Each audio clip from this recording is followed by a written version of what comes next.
उत्साह ऐसे उत्साहसीपन ये तो छूना नहीं चाहिए यार। हार जाए तो भी जैसे जीत पे उत्साह ऐसे उत्साह होना चाहिए। आज हार गए लेकिन कल हम विजय प्राप्त करेंगे। हम भगवान के मतलब एक बहुत स्ट्रांग चिंतन होना चाहिए, धैर्यवान चिंतन होना चाहिए। आजकल ब्रह्मचर्यहीनता और अभक्ष्य पदार्थों के खाने से ऐसी बुद्धि कमजोर हो गई, जरा जरा सी बातों में लोग निराश होकर शरीर छोड़ने के लिए तैयार है। अरे बोले हमको धोखा दे तो तुम्हें धोखा दे दिया तो इससे ज्ञान प्राप्त करो।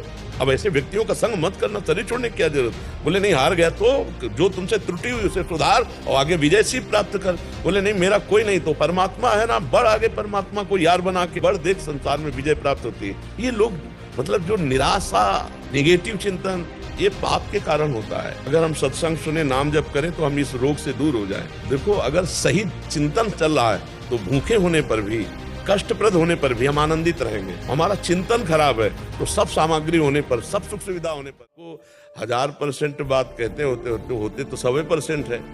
अच्छे कर्म का अच्छा ही परिणाम आएगा।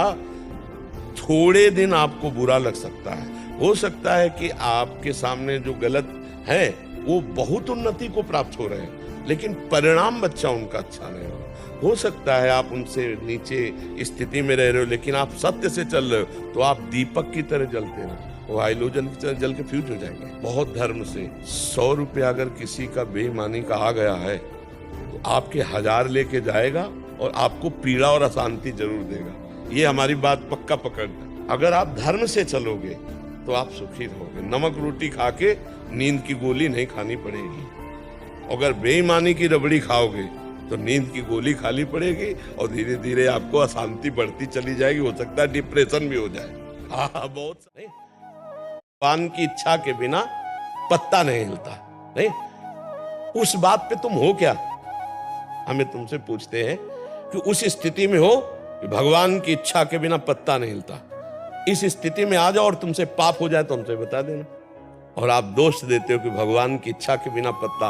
जब अपनी इच्छा को भगवान की इच्छा में मिला दी जाती है तो पाप हो ही नहीं सकता, क्योंकि अहंकार से पाप होता है। हम अपनी इच्छाओं को भगवान की इच्छा में थोप देते हैं। जैसे हमारे मन में आया कि अब ये करें, अब वो गलत हो गया। बोले अगर भगवान की इच्छा ना होती तो ऐसा गलत क्यों होता। नहीं, तुम्हारी इच्छा थी, भगवान की इच्छा नहीं थी। तुम फंसे हो अपनी इच्छा में। हम लोग अभी थोड़ा ज्ञान की धारा में हैं, इसलिए ऐसा सोचते हैं कि हमें देखना है भगवान की इच्छा और अपनी इच्छा, इन दोनों में भेद देखना है। अपनी इच्छा मुझे गलत ले जा रही, भगवान की इच्छा कभी गलत नहीं ले जा सकती। थोड़ा अपनी इच्छा को भगवान की इच्छा में मिला के देखो, फिर आपको कैसा लगेगा। आप हमें बताइए। आप तो मरने वाले नहीं हैं और शरीर बचेगा नहीं। ये जब दो बातें समझ में आ जाती हैं तो निर्भयता आ जाती है। ये निश्चित मरेगा शरीर, ये विनाशी है और आप अविनाशी हो।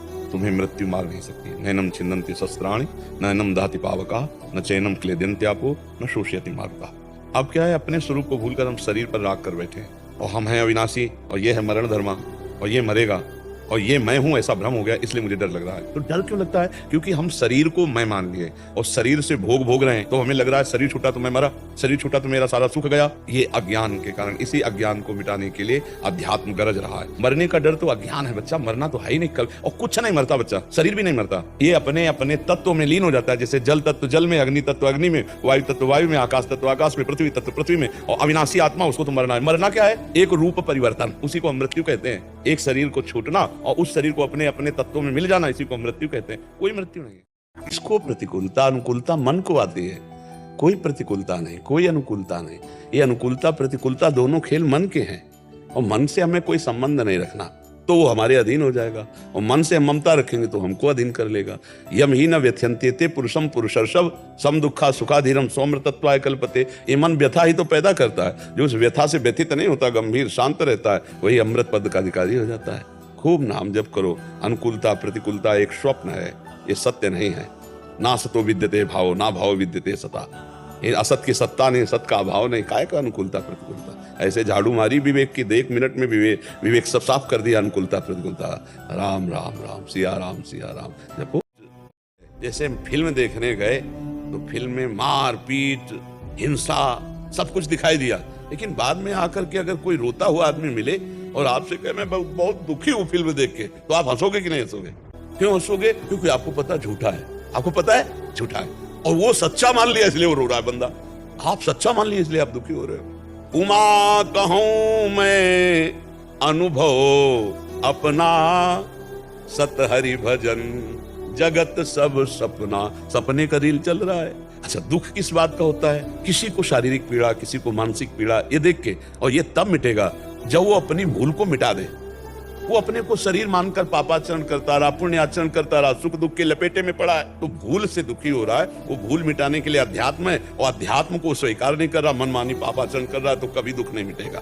दुख, चिंता, शोक, भय, उद्वेग ये उसके अंदर बने रहेंगे जब तक भगवान का भजन नहीं। मैं चाहता हूँ कि पैसे का जीवन में क्या और कितना मूल्य है। वैसे पहले अगर शास्त्रीय भाषा समझ लो, 4 पुरुषार्थ हैं। पहला है धर्म, फिर है अर्थ, फिर है काम, फिर है मोक्ष। धर्म से कमाए हुए धन का महत्व है कामनाओं की पूर्ति के लिए, लेकिन पहले धर्म है।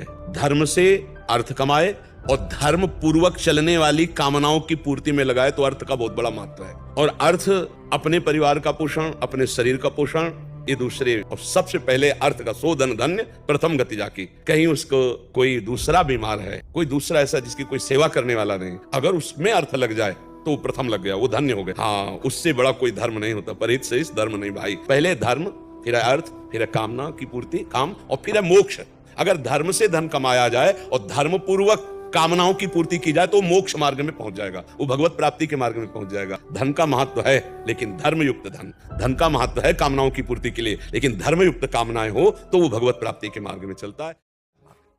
जी, अगर वो कण कण में विद्यमान है तो हम मंदिर गुरुद्वारों में उन्हें क्यों ढूंढ रहे हैं? क्योंकि कण कण में तुम्हें अनुभव हो रहा है। क्या कण कण में अनुभव? अगर कण कण में अनुभव हो रहा है तो तुम्हें मंदिर में भी है, फिर मंदिर में क्यों तुम निषेध कर रहे हो? शुरुआत की जाती मानी संख्या 1, मानी संख्या 10, मानी संख्या 12। जब सवाल हल नहीं होता था तो मानी संख्या की गई ना। हमारा सवाल हल हो नहीं रहा, तुमने मानी संख्या परब्रह्म गुरुदेव, मानी संख्या श्री विग्रह, मानी संख्या मंदिर, वहीं से सवाल हल हो जाएगा। एक जगह कहीं मान लो, तो जो मंदिर में मान रहे हैं भगवान को और तुम मान रहे हो कण कण में, तो वो कण कण वाला मंदिर में नहीं है क्या? जो कण कण में है तो वही कण कण मिलकर के विग्रह रूप में, तो वो भगवान नहीं है क्या? जब कण कण में है तो विग्रह रूप में भी भगवान है। तो जो भगवान को विग्रह रूप में पूज रहे हैं, तुम्हें क्या पता वो कण कण में भगवान को नहीं पूजते क्या? तुम्हें क्या पता? गोस्वामी जी सिया राम को मान रहे तो कह रहे हैं सिया राम में सब जग जानी। अगर कोई देवी देवता को पूज रहा है, किसी मंदिर में पूज रहा है, तो तुम्हारी दृष्टि से उसी ब्रह्म को तो पूज रहा है, वो कहां नहीं है। तो बस समस्या का समाधान हो गया। हम किसी की निंदा नहीं कर सकते क्योंकि मेरा प्रभु सर्वत्र विराजमान। महाराज जी, कर्म बड़ा या धर्म, दोनों के बीच द्वंद को कैसे सुलझा? आप समझ ही नहीं पा रहे। धर्म से ही कर्म जो किया जाता है वही कर्म है, नहीं तो कुकर्म है। जो धर्म रहित किया जाता है उसे कुकर्म कहते, उसे कर्म थोड़ी कहते। तो आप क्या समझते हैं कि कर्म बड़ा कि धर्म बड़ा?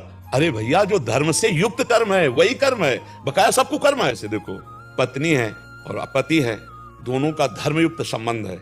जो पत्नी के साथ क्रिया है वो धर्मयुक्त है, इसलिए पाप नहीं है। और वही किसी और की पत्नी के साथ क्रिया हो गई, कर्म तो वही है, तो कुकर्म हो गया ना।